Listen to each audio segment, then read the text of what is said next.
So this is, we're reading about Samuel today, and about how he had every right to be offended, but in his offense, he was still able to lead with love. And so we're going to be taking a couple lessons from him about leading with love. And if you are a spouse in the room today, this is one of those lessons that we can learn and relearn daily. Because it's easy to get offended in marriage, and offense can turn into defense, which can turn into offense, which can turn into a fight and a brawl and a war, all within 20 minutes, right? If you are a parent, it's easy to be offended by your kid or by other parents judging you how you parent, you know what I'm saying? It's really easy to become offended in the workplace when you're working with other individuals and you feel like they are, they're assuming things about you or your project. It's easy to take offense in the workplace. And so if we can learn a couple lessons from Samuel about offense, I believe that we can learn to still lead in love. We're going to start off in verse 1. And this is how 1 Samuel chapter 8 starts going. As Samuel grew old, he appointed his sons to be judges over Israel. Joel and Abib, his oldest sons, heired to the court of Beersheba. But they were not like their father, for they were greedy for money. They accepted bribes and perverted justice. All right, I'm going to pause right here because we've been talking about Eli and his sons now for the past 4 weeks. And who are the main characters of the first 3 weeks going through 1 Samuel? It was Eli and his sons, right? What were the big offense of his sons? They perverted justice and they were corrupt. And so here we have Samuel, who is in a place where he puts his sons in a leadership role. And what are they? Corrupt and injustice. They don't have righteousness. They're not leading like their father does. This is just reading this. It just reminds me that righteousness isn't a gene. It's not something that falls within the DNA. And you can have a great mom and a great dad, but that won't mean that you're set up for glory. And it also means that if you have a screw-up mom or a screw-up dad, that doesn't mean that you have no chance of living a righteous life. The call to God is one that is individually mandated and individually needed to respond. And so here we have Eli, who is an inept leader, and his sons were inept leaders. We have Samuel, who is a good leader, and his sons, who are not good leaders. So you can have sons who don't follow God despite who their parents are, if they don't call up the mantle of righteousness. And so, finally, all the elders of Israel met at Ramah to discuss the matter with Samuel. They said, "Look," they told him, "you are now old, and your sons are not like you. Give us a king to judge us like all the other nations have." As I read this story, the people are essentially asking for Samuel's replacement. They're asking for Samuel to replace himself. Samuel was a judge over Israel. He was leading Israel. He was someone who came to Israel's need when they had a bad leader in Eli and his sons. He was God's appointed prophet and judge. He was their leader. And here we have, they got together and said, "You're old. Why don't you replace yourself?" Right? First of all, how jacked up is that, by the way? Like, "Hey, Samuel, you're getting some gray hairs. Your sons are kind of screw-ups. We think that it's time for you to start looking for your own replacement." Samuel, in this right, has every right to be offended, right? He has every right to be offended. If you create something that is your project, that's your baby, and someone comes in, the board comes in and says, "Excuse me, sir, I think that you should resign from your post." That is an easy call for offense. Someone comes into your workplace and they say, "Hey, I think that you should be doing it this way instead of this way." It's easy for us to call offense. If a friend or a spouse or a loved one comes into your life and says, "Hey, this is what I see," or "Hey, this is what I think," or "Hey, why are you doing this?" When someone comes into your zone, when someone comes into your playing field, it's really easy to to be offended. And so Samuel in this rite had, I believe, in an earthly perspective, every reason to be offended. They come in and they say, we think you should replace yourself. Because I think Samuel sees right through the intentions of these leaders. You see here, it says, you are now old and your sons are not like you. Now that's a good reason. Like, we want to follow a good leader. But their good reason is cloaked in selfish motivation. Give us a king to judge us like all the other nations have. They're not saying, give us a righteous king so that we can continue following the Lord and we can be a prosperous nation just like Abraham, Isaac, and... No, they said, we want a king so we can be like all the other kids on the block. We want a king so we can be like all the other nations around us. We can be a king. We want a king so we won't feel inferior because we have judges instead of kings and we feel insecure. So even their good reason, their righteous reason, is cloaked in bad motivation. And Samuel can see right through this. And so how does Samuel respond? This is what we're going to be looking at over the next chapter as we're going to read this. How do we love and lead, or how do we lead with love in offense? The first thing is that Samuel went to God first and took him at his word.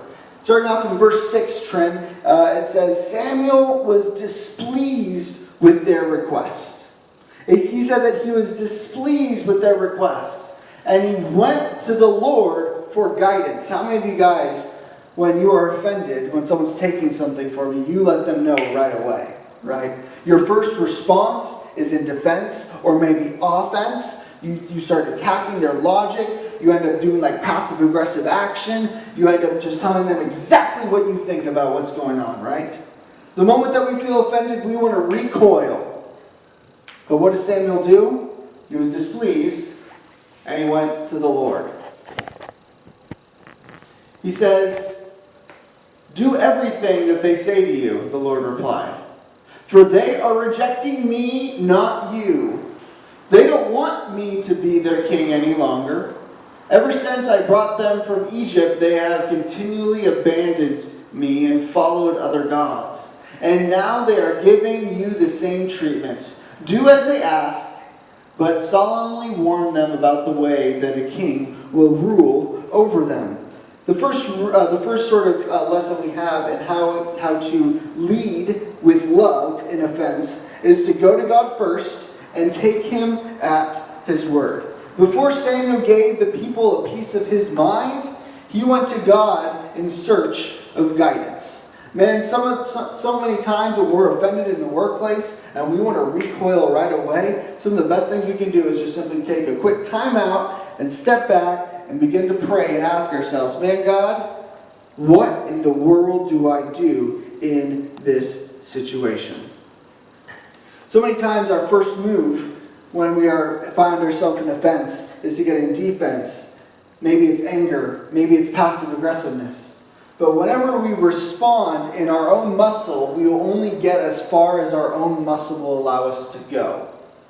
But when we stop ourselves and go to God first and trust him at his word, we're able to go farther and do more than we could on our own muscle. See, because Samuel stopped and asked God, what in the world do I do?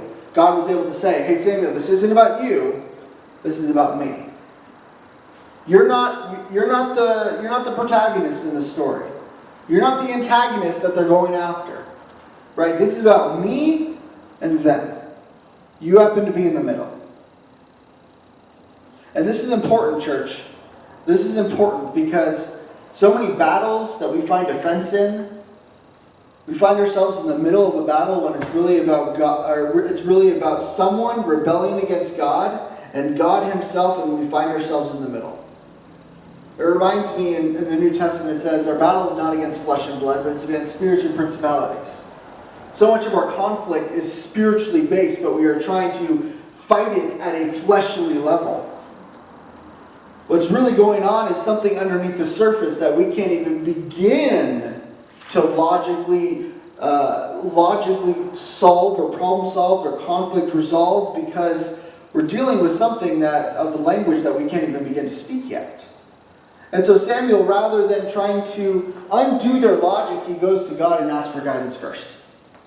And so as we read on, it says Samuel obeyed and he passed on the Lord's warning to the people when they were asking for a king. And then in verse 11, it says, "This is how the king will reign over you," Samuel said. And then he goes on to a huge list of things that kings will do if they ask for a king. He said, the king will draft your sons to be in their army. The king will take your daughters and force them to cook and bake for them. He will take away your best fields. He will take away the tenth of your grain. He will take the male and female slaves of your land. He will demand a tenth of your flocks. You will be his slave. And then in verse 18 it says, "And on that day, when that day comes, you will beg for relief, but the Lord will not help you." And how did the people respond? In verse 19, the people refused to listen to Samuel's warning. "Even so, we still want a king," they said. "We want to be like the nations around us. Our king will judge us and lead us into battle." The second thing that we can learn from Samuel in this moment where he could have had offense and made the battle about himself is this: to not respond to rebellion with insecurity. It really strikes me in this whole passage, after talking with God and going to him for guidance, he is able to go back and talk to the people and not make it about himself. He didn't go back and say, "This is what I've done for you. Why have you left me? Why are you offending me?" He didn't go back there and make the conversation about himself. And oftentimes when we are offended, we will let our insecurity begin to speak for us, about us, and make ourselves the center of the conversation. But all Samuel did was he passed on the Lord's warning to the people. Man, as a parent, I know that this is a valuable parenting technique. It's a valuable parenting technique. One thing that my wife and I have done is we've coordinated our responses whenever Nora's about to do something. For instance, we call it we call it action consequence. Like, if you do this, then this will happen. Nora, if you yell one more time, then you're going to have a timeout. And so her action and her consequence is a direct correlation between her action. Does that make sense? The consequence is a direct action of whatever she's doing. So, Nora, if you do this, then this will happen. Nora, if you disobey the teacher, then this will happen. If you do this, then this will happen. And so Samuel is sort of doing this this process of saying, if you want a king, this is what the king is going to require from you. This is what he is going to do with you. This is what's going to happen. And as a parent, insecurity will often make me try to bend the rules, not follow through on what I'm trying to say. But it's always important that the consequences of her actions are always faithful and they always follow through. And likewise, this is exactly what Samuel is saying. This is exactly what's going to happen to you, people, if you decide to go through with this. And so rather than responding with insecurity, Samuel responded simply with action consequence statements. But still the people said, "We don't care about the consequence. We still want a king." So in verse 21 it says, "So Samuel repeated to the Lord what the people had said. And the Lord replied, 'Do as they say and give them a king.' Then Samuel agreed and sent the people home." The last lesson that we can learn about when being in a moment of offense is to finish with poise. To finish with poise. Oftentimes when, what do we want to do whenever we're offended or we have like a big fight, right? You want to storm off, right? No one can resist a good storm off. A good throw down the mic and stomp your way out of the door, and slam the door behind you, right? A good storm, man, I can't resist a good storm off. A good storm off is something that, you see in a movie sometimes. It's so satisfying, right? It's so satisfying. But sometimes a good storm off just simply enhances the problems rather than solves them. And here, Samuel did the opposite of a good storm off. he was poised till the very, very end.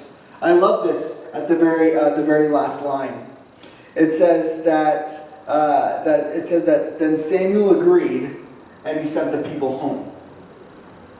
He said, "Okay, I'm going to find you a king."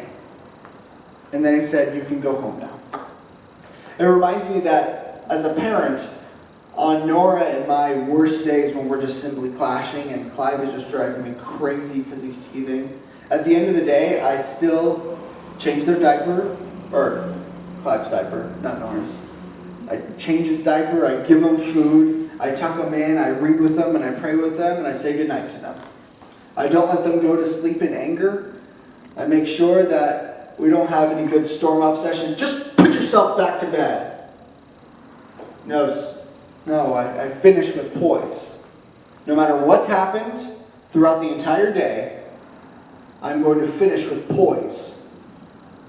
I'm going to finish with character. And we find ourselves in conflicts when we're offended, when we find that we're battling insecurity, and we don't finish well. We leave the conversation half dialogued. You don't get everything out on the table. We go to bed angry. And we leave room for the enemy to begin to fester.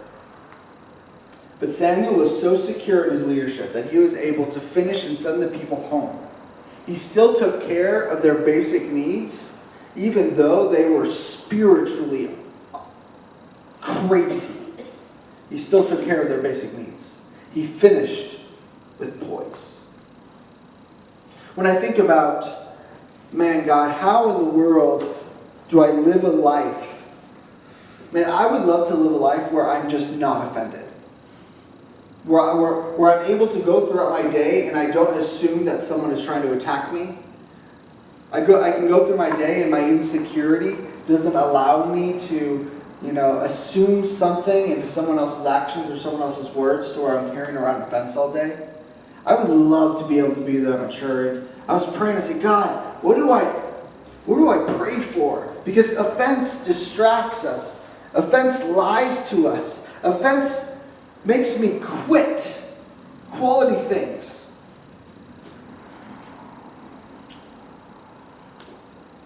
So what quality do I pray for, Lord? And if I'm going to live a life of offense, or of not being offendable, I have to carry around a spirit of humility. A spirit of humility that says, like Samuel, this role and this position that I'm in right now was never mine. Like I never got it for myself. And so it's not mine just to keep. A spirit of humility that says, I am going to assume the best in you and assume that you are not trying to take advantage of me or the situation. To walk in a kind of humility that allows me to end the day well and to finish with poise and responsibility, even though I get really, really tired.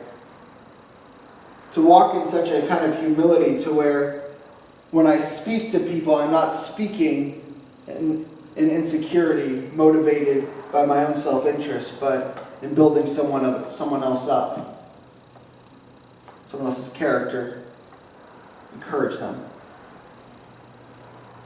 And so that's my prayer when I see this. Samuel, because he walks with a humility despite his very prestigious position, he was able to encounter this situation with a lot of gravitas. And so wherever you are, in a relationship or a job, or in your walk with Christ, let us not be easily offendable, but let us walk with a humility that will allow us to assume the best, to not quit, and to build people up rather than allow ourselves to be teared down. Because even though the people wrote Samuel's name down as this guy is down and out, The guy served for many, many more years. Even though they tried to remove him from his position, he still had the leadership capacity. He still had the voice of the nation and the ear of God. And so someone may try to take you out of your role, responsibility, try to move you out of your company, may question your role in your relationship, but God can't take away what he put in you. Your calling cannot be revoked. Let our humility sink on all that. So God, today I'd just like to pray right now, Lord God, that we would operate in